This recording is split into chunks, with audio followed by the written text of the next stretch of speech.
Work is wearing me down.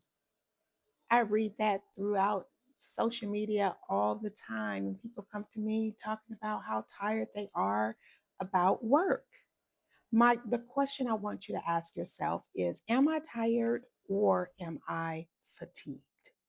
Hi, I'm Glennae Davis. I'm the founder and CEO at Glennae's RX for Life. We are a career burnout consultancy and healthcare education agency where we specialize in workplace mental health. We have been doing this work since 2012, successfully helping Black career women and registered nurses advance through the system with safely through the system. Okay. So if you are a Black career woman or a registered nurse, which are my chosen populations, because you require highly specialized knowledge, understanding, and application in this area, especially when your fatigue is tied to bullying, harassment, discrimination. You have to think about the things that you are experiencing before you enter into the system so that you know what it is that you want and what outcome you expect.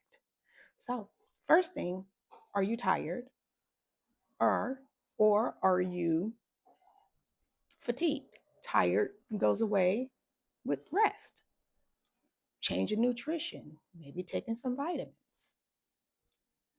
a good night's sleep. Fatigue, however, nothing changes. Every day you're tired. You rest at night without sleeping, or you lay down at night without sleeping. You toss and turn. You have ruminating thoughts. You get up and you hate the fact that you got to get up and go to work, but you go to work out of obligation.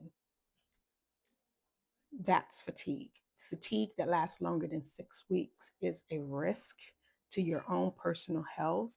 It's also a risk to the faith that you're supposed to carry in Yahweh. Okay. So if you're thinking about filing an administrative complaint or going into FMLA because of mental health concerns caused by work, feelings of depression, ruminating thoughts, sadness, fear, confusion, anxiety because of workplace issues, then the first thing I want you to do is to take an intentional 3-day off using your PTO so that you can enter into rest. Remember, Christ is your rest, okay? And so you want to get into the presence of God, take perfume baths, light candles, worship, pray, and then research your memory. Ask, when did this happen? Who caused this to happen? Who crossed me?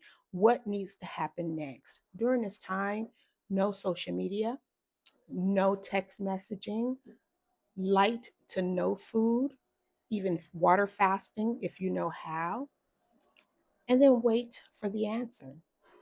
Wait for the prompting.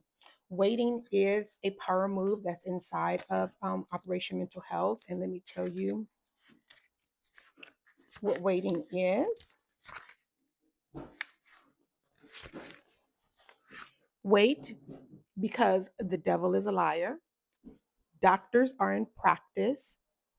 You wait on the truth. You have to enter into his presence to wait on the truth because you do not want to err here at the workplace. So many of the people of God fall short and miss the mark because of work. You don't want to do that. So if your fatigue, your job stress is lasting you longer than 6 weeks, why don't you take our work fatigue quiz? Find out what your level of work fatigue is so that you have the answers that you need before you make your next move. Okay. I hope to see you at Glennae's RX for Life. I'll leave the link below. Bye.